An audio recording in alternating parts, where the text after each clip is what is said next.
Hi అండి. Rayon mirror వర్క్‌లో ఈరోజు కొరియర్ ఇవ్వాల్సినవి ఉన్నాయండి. అయితే నేను వేరే వాళ్ళు కూడా ఏమేమి ఉన్నాయి అనని అడిగారు. అందుకనేసి వీడియో చేస్తున్నాను. ఇదొచ్చేసి రేయన్ మిర్రర్ వర్క్ క్వాలిటీ మాత్రం చాలా బావుంటది. నంబర్ 1 కలర్ పోవడం కానీ అలా ఏమీ ఉండదండి. మెత్తగా ఉంటదనమాట. ఒక మనం బయట బ్లౌజ్ కొనుక్కుంటే గుచ్చుకోవడం అలా ఉంటది కదా! ఇది అలా ఏముండదు. మెత్తగా ఉంటదనమాట. వెనక వైపు నుంచి అంటే ఈ లోపల వైపు నుంచి అసలు గుచ్చుకోవడం గాని అలా ఏమీ ఉండదు. చాలా బావుంటది క్వాలిటీ. వచ్చేసి నేను ఎలాంటి ఫిల్టర్స్ అంటే కలర్స్ ఏం చేంజ్ చేయట్లేదు. నేను ఏది చూపిస్తున్నానో అదే కలరు. మీ శారీకి కూడా అంటే మనకి ఇక్కడ దగ్గరలో ఉన్న వాళ్ళకి గూడా శారీ మ్యాచ్ అయితే మీరు తీసుకెళ్ళొచ్చు. ఇది సేమ్ ఏ కలర్ ఉన్నాయో నేను కలర్స్ చూపిస్తున్నాను చూడండి.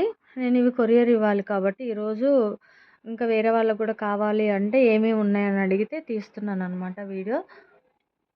సేమ్ ఏ కలర్ ఉందో మీకు కనిపిస్తుందో అదే కలర్ ఉంది నా దగ్గర. నేను ఫిల్టర్ ఏం చేయట్లేదండి. ఇదొచ్చేసి బ్లాకు, ఇది వైటు, మెరూను, గ్రీన్ అనమాట. చూసారు కదా! ఇవి నా దగ్గరున్న కలెక్షన్స్ మిర్రర్ వర్క్‌యి. మీ శారీకి మ్యాచ్ అయితే తీసుకోవచ్చు.